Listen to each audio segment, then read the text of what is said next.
Welcome back to UMass Sports Weekly. Now joining me at the table to talk everyone's favorite UMass athletics, JMS, Jesse Mayfield-Sheehan and Joey Saade. Guys, thanks for coming to the table. Anytime. Got to start it off, Jesse. We just saw a great package from you, little in-depth security watch by yourself. I appreciate that here. Charley Molnar, coach of the football team, in some hot water and not for their record for once. Little problems at practice. I think they're calling it a combative practicing. I think the safe term they're using. As you saw in the package, basically it's a bunch of boxing and wrestling going down during practices, and he's catching some hot heat for it. JMS, why don't you talk to us a little bit about this and how Molnar's responding to it? Oh my goodness, you made it sound like I just did some sort of Watergate investigation there. In camo up in the top of the bleachers, painted gray. We saw you up there. Well, if you saw me up there, then I wasn't doing it right. Because we knew you were up there. Tell us a little more about Molnar. But no, I really think, in terms of the NCAA regulation, I honestly think that it's probably a good thing, just in terms of my opinion, that the NCAA regulation has changed in terms of how combative practices are no longer allowed, because it seems like from the reports from the Daily Hampshire Gazette that there were some negative results from what happened with the UMass football team. It seems like players might have been getting hurt, might have been like dropping out and transferring because of just how harsh the practices were getting. And when you consider that, and you consider the results we're getting on the field, it seems like most of what came out of the practices was negative and wasn't all that good.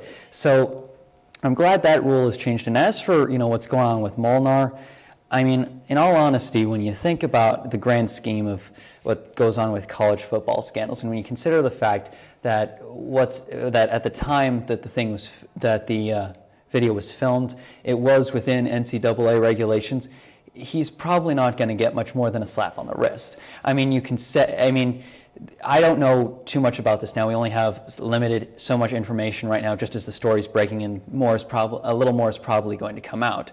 I don't know exactly how much more could come out. It seems like perhaps some people might.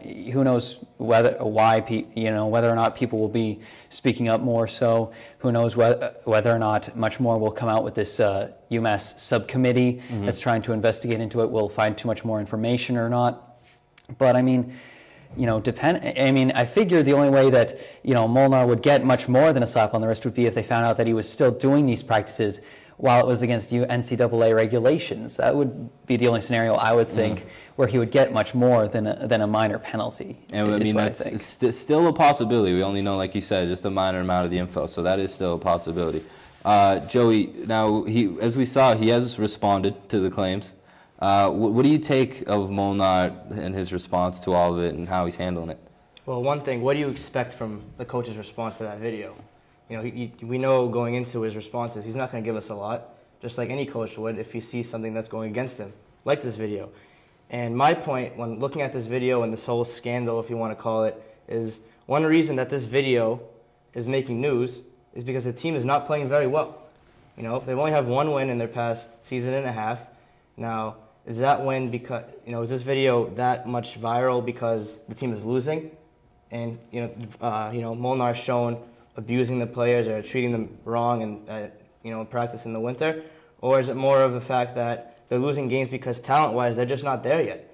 I think this video has two ways of going about it. If they were actually winning and they started off the season on a win streak and they were actually performing well this season, would this video even be a topic we're talking about?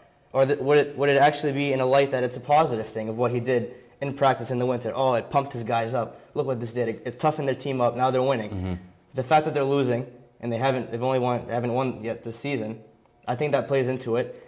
And looking at the video, the wrestling, boxing, a lot of that happens in football in general. And does the practices that is shown in the video, does it actually help football on the field? Football in itself is a physical game. Those guys out there, they're not sissies. They know how to play. They're tough guys. I don't think they needed boxing and wrestling to help them prove that they're tough. And I think the major difference is, talent-wise, they're just not there yet. They just moved into the FBS. They're playing a conference with a lot tougher teams. I'm not, physically, maybe they're not there yet as well because, they haven't recruited as well as they could have because this team just moved into the FBS. You're not expecting a very talented team. So I think it goes back to talent, talent-wise. You know, the practices they were doing, the wrestling and the boxing, physically, is that actually going to help them in the games? In reality, if they're, talent-wise, they're not up to a team's standards, how are they going to beat a team? I think it's an interesting point you bring up about them losing and this being brought up. Now, maybe I could see in a situation that UMass out of nowhere becomes one of the best teams in the country. Yeah, something like this pops up. But I think you raise a good point, because this is actually getting brought up because, Jesse, we were talking about the alumni of the football team is actually petitioning for Molnar's firing or resignation. Well, I think what they're petitioning for is for like an improvement in the fair treatment. Yeah, and for better treatment of players. So with that being said, do you think it has to, back to your point, it has to do with them losing record? Do you think the alumni, looking back, maybe a little embarrassed at what they're seeing from this football team and trying to point a finger at something? Well, I mean, honestly, I think Joey actually has made a very good point here. I mean, you do have to wonder, if people would be more in support of Molnar, and if this story would be as big a deal as it is, if the team was winning. I mean, granted, the big scandals that we see on the big networks like ESPN and all that tend to be the big winning programs and everything, and those are the ones that get all the attention. But at the same time, perhaps the scandals at the smaller schools might come out a little faster because they aren't as easily covered up. People might be more willing to talk about them because teams aren't winning as much, and people are more willing to say, hey, you got to take more responsibility for what you're doing because you're not winning games. There's a possibility of that. And, people get a little more angry at the team and want to lash out at them if they're, if something like this pops up. It's a possibility that, something like this does in fact happen. Yeah, well, we don't know what the repercussions will be. Like you said, it probably won't be much because of the timetable of the incident. But it is an interesting topic when you look at this football team, what they went through last year, what they've been doing this year, and how maybe just the program as a whole, maybe it just needs to be looked at as if they really are a D1 team. Maybe there needs to be some reevaluations within the system. We'll see how that plays out. Off the gridiron, onto some more sports, less gossipy action. I want to talk about field hockey real quick. We got into them last week, and we were covering their upcoming game against Maryland. Lost the game. Tough loss for them. We were hoping for the victory here at UMass Sports Weekly. Didn't happen. Why don't you tell us a little bit about the game? Yeah, well, unfortunately, it was a tough weekend for UMass field hockey. They lost, like you said, to Maryland on Sunday, and 2 days before that, they had suffered an upset loss against UNH in overtime. Tough loss as they were holding a 2-0 lead going into the final minute of the game, and then just gave up 2 quick goals, and then gave up the goal in overtime to take that loss. So really 2 tough losses for the UMass field hockey team over the weekend.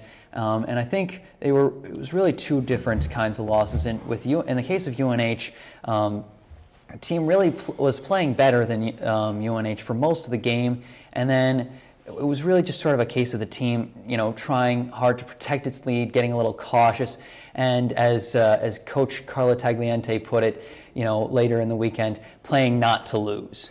Trying to, like I said, trying to protect the lead, and as a result, they weren't playing the way they normally would, weren't attacking the way they normally would, and it left some openings for UNH to attack, and as a result, make the comeback. And in the case of Maryland, that was just a case of the better team winning. I mean, I was there, I watched that game, and Maryland's offense was really good. They're a very deep offense and a very fast offense, capable of making some very impressive counterattacks. I mean, they made two of their goals came on counterattacks off of UMass penalty corners, where 1 second the UMass is in the attack zone, and then all of a sudden Maryland's got the ball. 3 seconds later, they're scoring a goal, and I swear, if I don't know how I managed to see the goal scored, it would be like if I blinked, I would have missed it. They were just that fast. It was, just a case of the better team won that game. I mean, there's a reason they were the number 2 team in the nation, and it showed on the scoreboard with a 4-1 loss. And, that's just unfortunate. That really the more disappointing loss was the one to UNH. But, obviously any loss is disappointing for a team, but they just got to look ahead to their upcoming games against Northeastern and BU. Yeah, you know, you can take a loss when you know you weren't the better team out there. That's easy to take. But losing to a team like UNH, that's hard. Especially, that's hard to lose to a team like UNH and then look around the corner to the number 2 team in the country. Hard flip there. Hopefully they can turn around, and like you said, some games coming up that they could turn around this season. Joey, speaking of turn around this season, women's soccer, I want to get to them. 3-game win streak, really playing well. Why don't you tell us a little bit about what they're doing? You know, Casey, like you said, they've won 3 games in a row. They're 4-1 in their last 5 games, and they are turning it around big time. And I'll take you back to the beginning of their season. They came in with 2 big obstacles. One, they lost their leading scorer from last year in Moa Matson. She was big time. She led them in points, assists, goals. She was their total offense. And 2, they came in with 12 freshman players and 2 other sophomores who transferred. So they had 14 new players on a roster, in addition to losing their best player. So starting off, they were 0-3, which was kind of expected. You know, they were playing non-conference game against tough teams. And, you know, starting a season, having to go through that type of transition is going to be difficult for a young team especially. They only have 6 upperclassmen, you know, 3 seniors and 3 juniors. So for them, like you said, 3-game winning streak. I'd say one of the bigger performances I'd take is their freshman goalkeeper. She's a redshirt freshman, Danielle Krasinski. She's come in and played big time for them. You know, last year, she started off the season, and I talked to Coach Ed Matz, and he told me she had a chance of starting the season as a goaltender last year, and she got injured. So last year they used a combination of 2 seniors, and obviously those 2 seniors graduated, so it was her spot this year, and she stepped up big time. Their defense has been playing great, led by, you know, senior captain Lawrence Gestovich. She's playing real-time minutes. She's defending. She's playing. You know, she's leading that defense. And in their last 3 games, they played pretty good on offense, which is something they lacked in the beginning of the season. You know, they got off to, in their last game, they got off to 2 goals in the first half, which is pretty impressive. You know, dating back that 4 of their last 5 games, they were scoreless in the first half. So scoring early in soccer, especially soccer, which is a sport where, you know, goals come by a minimum, and 1 or 2 goals, especially early, can change a game completely. It can put a team in momentum, and they rode that momentum last game. And you know, they have all their 6 of their left 6 games are all conference games. So they're, you know, they have to play big time to make the A10 conference. Yeah, big schedule to finish off the year. Well, much like North American football, as we spoke about earlier, European football, teams like defense really winning games now for teams that we're paying attention to. This topic, I need to take a deep breath for a minute. I'm really excited to talk about it. JMS men's soccer. Tell us what happened. Well, Casey, a little bit of an uplifting thing to say about the men's soccer team. They got their first win of the season over the weekend against Siena. They won by a score of 5-2, and just to tell you what that score exactly means, before this game, in their first 9 games of the season, they had scored 3 goals all year. And in this game, they scored 5 goals to get their first win of the year. So really quite the monumental game for the men's soccer team. Gotta wonder where it's been all year.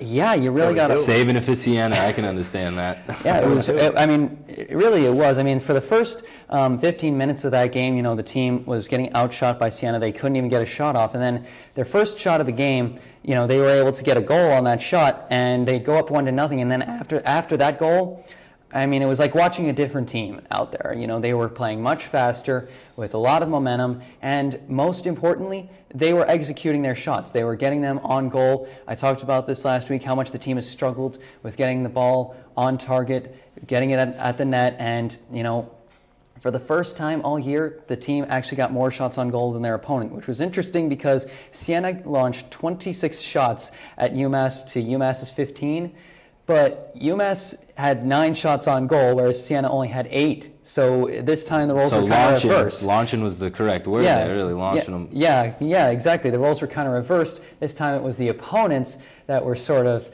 you know, launching shots all over the place, whereas UMass was the one who was more on target, and it showed up in the scoreboard. UMass played very well offensively, and the defense was able to pack them up. Nick Ruiz had a very solid performance, finished with 6 saves. And, you know, they really got some really good performances, particularly from veteran player Josh Schwartz. He's been their offensive leader all year. He was a veteran. He was an offensive leader last year, and he finished with a great performance, 2 goals and 2 assists. And, you know, it's a really good way to finish non-conference play, you know, before they start off with their A10 play, you know, with a win. Yeah, well, It's awesome to hear. Excited for the men's soccer team. Hopefully they can take these 5 goals, maybe spread those out over the next couple of games as well. Maybe try to throw a few more wins in there. I like it. I like that they came firing, but let's see, maybe spread it out a little bit. A few more wins, less goals per game. We'll see how it works out. Guys, thanks for joining me. Before we get to NHL, we'll actually have a segment from Jay.